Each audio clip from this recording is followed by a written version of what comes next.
ఓయ్ కాస్త వినండోయ్! నా చిట్టి తల్లేంటి ఇంత ముద్దు ముద్దుగా పట్టు లంగా జాకెట్ ఏసుకొని రెడీ అయిపోయింది అనుకుంటున్నారు కదా! మరేం లేదండి. ఈరోజైతే టెంపుల్‌కైతే వెళ్ళాము. ఏంటి స్పెషల్ అనుకుంటున్నారు కదా! ఇంకా మేమైతే శివయ్య టెంపుల్‌కైతే వెళ్ళామనమాట. ఇంకా ఈరోజు చాలా ప్రత్యేకమైన రోజంట. అందుకని చెప్పేసి మేమైతే శివయ్య టెంపుల్‌కైతే వెళ్ళాము. ఎన్నో వందల సంవత్సరాల తర్వాత అయితే ఇలాంటి రోజైతే వస్తదంట. అందుకని చెప్పేసి ఇంకా మేమైతే అభిషేకం చేయడానికి ఎళ్ళిపోయామనమాట శివాలయంకి. ఇంకా మేమొచ్చేసి పెందుర్తి దగ్గరున్న శివాలయంకైతే వెళ్ళాము. చాలా దూరం అయితే వెళ్ళాము. ఎందుకంటే ఇంతకుముందు నేను, మా హస్బెండ్ అయితే ఈ టెంపుల్‌కొచ్చాము. ఇక్కడికొచ్చిన తర్వాతే నాకు పాప అయితే పుట్టింది. నేనైతే అప్పుడు మొక్కుకున్నాను. ఎవరైనా పుడితే ఇక్కడికి మళ్ళీ వస్తాను అభిషేకం చేస్తానని. ఇక్కడ మన చేతుల మీదుగా అభిషేకం చేయొచ్చు. అందుకని చెప్పేసి మేము ఈ టెంపుల్‌కైతే వచ్చాము. ఫస్ట్ వెళ్ళిన వెంటనే మేమైతే ఏంటి అందరూ మట్టి కుండలు పట్టుకున్నారనుకున్నాము. అలా మట్టి కుండతోనే అభిషేకం అయితే చేయాలంట శివుడికి.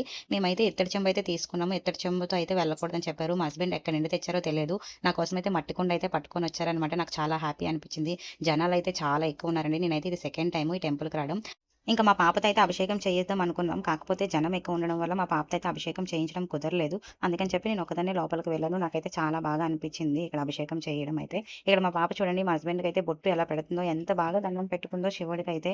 ఇంకా మా దర్శనం అయితే చాలా బాగా అయింది. మళ్ళీ ఇంకా వీలైతే మళ్ళీ ఇంకోసారి ఎళ్లి మా పాపతో అయితే అభిషేకం చేయిస్తాను. ఈరోజు వీడియో ఇదనమాట. Bye bye.